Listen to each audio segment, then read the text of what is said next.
और आइए आज की बड़ी खबर आपको बता दें। असम की लड़ाई से जुड़ी ये बड़ी खबर है। अब किस तरह टोपी और दाढ़ी पर ये लड़ाई आ गई है।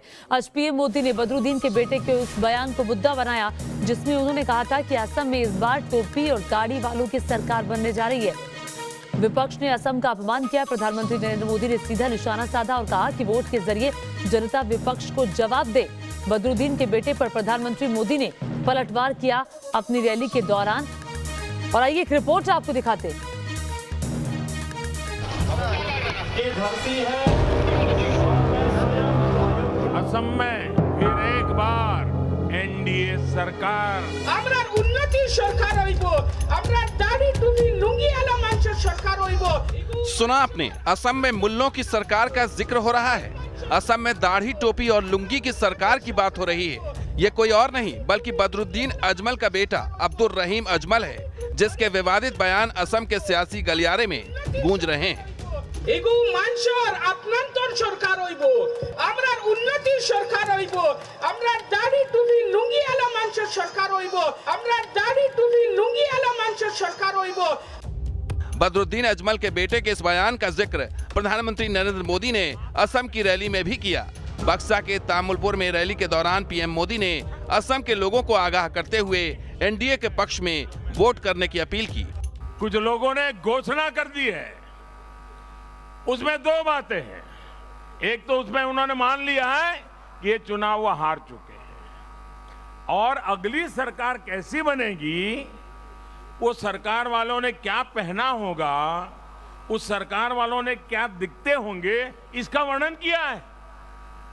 भाइयों बहनों, इससे बड़ा असम का कोई अपमान नहीं हो सकता है। इससे बड़ा असम की संस्कृति का कोई अपमान नहीं हो सकता है। अभी से 5 साल के बाद असम को कब्जा करने की व्यूहरचना, सपने, ये चौंकाने वाली बातें हैं मेरे भाइयों। असम के चुनाव में टोपी लुंगी और दाढ़ी वालों की सरकार की आवाज पर गिरिराज सिंह भी बोले और कहा कि अजमल का ये मंसूबा कभी कामयाब नहीं होगा। भारत के सनातन में जय श्री राम हरे हरे की नारा लग रहा है देश में। ये हमारा सनातन की धरती है। ये धर्म की आड़ में असम में कोई अशांति नहीं फैला सकता, कोई असम को तोड़ने का ख्वाहिश न देखे। बदरुद्दीन अजमल का बेटा असम में टोपी लुंगी और दाढ़ी वालों की सरकार का सपना देख रहा है, तो पिता बदरुद्दीन अजमल खुद को असम की पहचान बता रहे हैं। इसलिए बीजेपी अब कांग्रेस से सवाल पूछ रही है कि असम की पहचान बदरुद्दीन अजमल हैं या श्रीमंत शंकरदेव, गोपीनाथ बोरदोलोई या भूपेन हजारिका। अभी परसों ही ना गमछा फेंका था, यही गमछा परसों ही फेंका था ना, तो वो पहचान है असम की।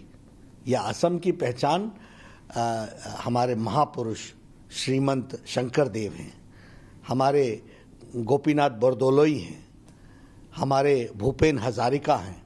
अवसरवादी राजनीति करने वाले लोग, और डूबते को तिनका का ही सहारा काफी होता है, तो ऐसे लोग अब बदरुद्दीन को ही पकड़ करके चलेंगे। इतना ही नहीं, बदरुद्दीन अजमल असम की सरकार में किंग मेकर बनने का ख्वाब देख रहे हैं, जिस पर अमित शाह ने जवाब देते हुए कह दिया कि वो असम को घुसपैठियों का अड्डा नहीं बनने देंगे। बदरुद्दीन अजमल असम की पहचान हो सकते हैं, कांग्रेस पार्टी के लिए हो सकते हैं, असम के लिए नहीं हो सकते।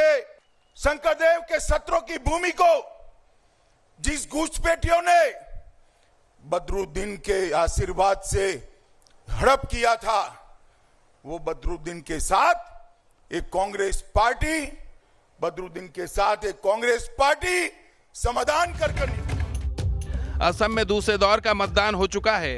तमाम पार्टियां अपनी अपनी जीत के दावे कर रही हैं, लेकिन अब आखिरी दौर के मतदान से पहले का चुनावी रण सांप्रदायिकता और ध्रुवीकरण के इर्द गिर्द आ चुका है। अब देखना होगा कि इससे किसका नफा नुकसान होता है। Team news nation.